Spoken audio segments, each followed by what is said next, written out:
Halo semuanya, perkenalkan saya Mekoni Pratama dari Fakultas Ekonomi dan Bisnis, Prodi Manajemen, Universitas Bina Sarana Informatika. Jadi kali ini saya akan mengangkat suatu tema, yaitu terkait korupsi. Jadi, judul materi yang akan saya bawakan adalah rusaknya negeri karena korupsi.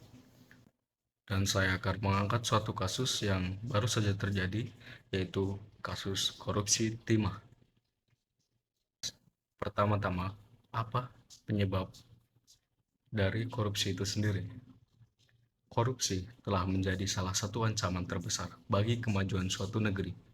Praktik yang merusak tatanan pemerintahan dan kehidupan sosial ini tidak hanya menggerogoti anggaran negara, tetapi juga menghancurkan kepercayaan masyarakat terhadap institusi publik. Ketika uang rakyat dialihkan untuk kepentingan pribadi atau kelompok tertentu, pelayanan publik seperti pendidikan, kesehatan, dan infrastruktur menjadi korban utama. Akibatnya, pembangunan yang seharusnya merata hanya menjadi mimpi bagi banyak warga negara. Korupsi tidak hanya merugikan dalam hal materi, tapi juga menciptakan ketidakadilan yang mendalam. Pejabat yang korup seringkali kebal hukum karena kekuasaan dan jaringannya, sementara masyarakat kecil harus menghadapi hukum yang keras. Ketimpangan ini melahirkan rasa frustasi dan ketidakpercayaan yang lambat laun dapat memicu ketidakstabilan sosial dari publik. Lebih parahnya, korupsi merusak moral bangsa. Generasi muda yang seharusnya menjadi harapan masa depan tumbuh dalam lingkungan yang menganggap korupsi sebagai hal lumrah. Hal ini menciptakan siklus buruk yang sulit diputus, di mana korupsi diwariskan dari satu generasi ke generasi berikutnya. Salah satu kasus korupsi yang terjadi baru-baru ini adalah kasus korupsi timah. Saya akan menjelaskan beberapa poin dari kasus korupsi ini.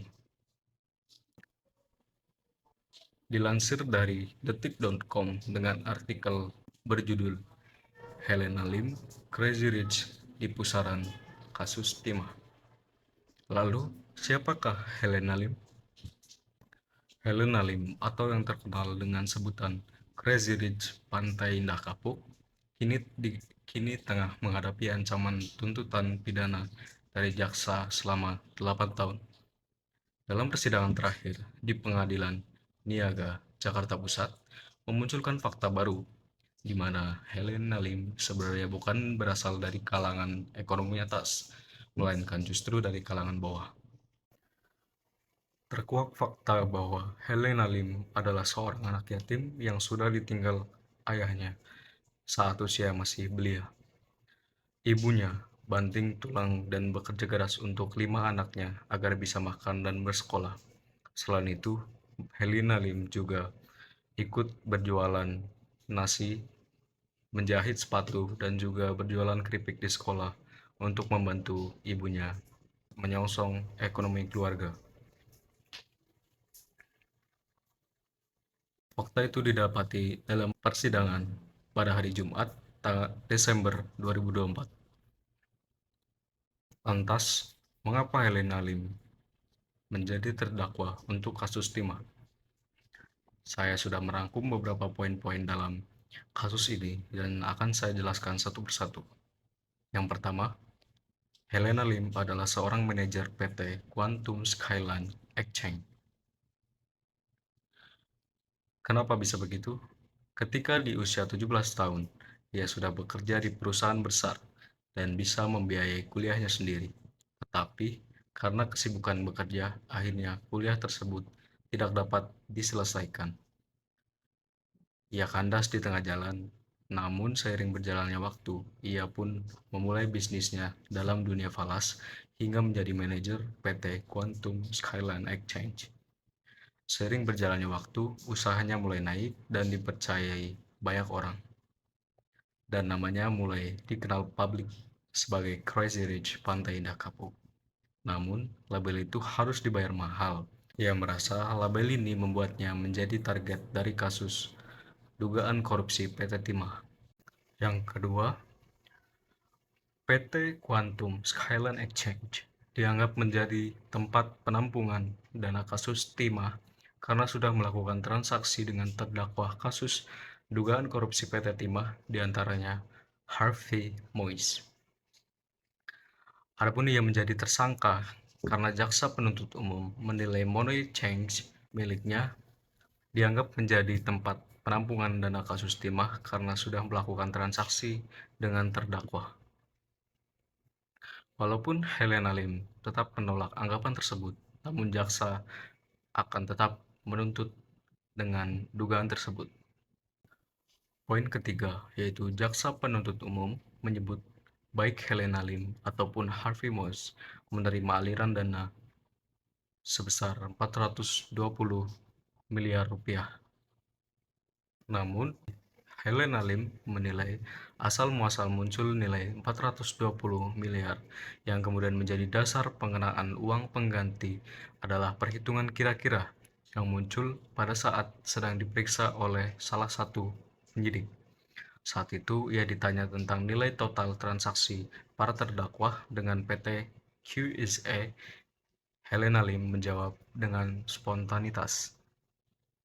Poin keempat yaitu adalah jaksa menilai Helena terbukti korupsi dalam izin usaha pertambangan PT Timah pada tahun 2015 sampai 2022. Dan poin kelima, Helena dinilai tak mendukung pemberantasan korupsi, kolusi, dan nepotisme. Dan yang terakhir, andil dalam kerugian negara yang sangat besar dan kerusakan lingkungan. Yap, betul sekali. Karena seperti yang kita ketahui bahwa korupsi akan merugikan negara yang sangat besar dan juga akan merusak lingkungan karena pertambangan timah tersebut. Sekarang mari kita beralih kepada keputusan hakim. Setelah kasus yang dilakukan oleh Helena, apakah keputusan hakim? Jadi, hakim menjatuhkan pidana terhadap terdakwa Helena dengan pidana penjara selama 8 tahun, dikurangi lamanya terdakwa dalam tahanan dengan perintah tetap ditahan, dengan denda sejumlah 1 miliar dan membayar uang pengganti 210 miliar. Adapun Helena Lim menilai penentuan untuk uang pengganti senilai 210 miliar dirasa tidak proporsional, mustahil, dan jauh dari rasa keadilan karena pendapatannya tidak sebesar itu. Jika kita menarik kesimpulan dari kasus Helena Lim terkait korupsi timah, adalah menjadi contoh nyata bagaimana korupsi dapat melibatkan berbagai pihak dan mempengaruhi keadilan hukum. Meskipun Helena Lim membela diri dengan menyatakan bahwa dirinya tidak mengetahui asal-usul dana dan tidak memiliki niat untuk terlibat dalam tindak pidana, jaksa menilai bahwa ia terbukti bersalah atas dugaan pencucian uang dan tindak pidana korupsi. Kasus ini menggambarkan kompleksitas korupsi yang tidak hanya merugikan negara secara finansial, tetapi juga menciptakan ketimpangan hukum, ketidakpercayaan masyarakat, dan kerusakan lingkungan. Kesimpulannya, pemberantasan korupsi membutuhkan penegakan hukum yang tegas, transparansi, dan keadilan agar negeri ini terbebas dari cengkraman korupsi yang merusak. Lantas, apa saja upaya yang dapat kita lakukan untuk mencegah korupsi atau memutus rantai koruptor?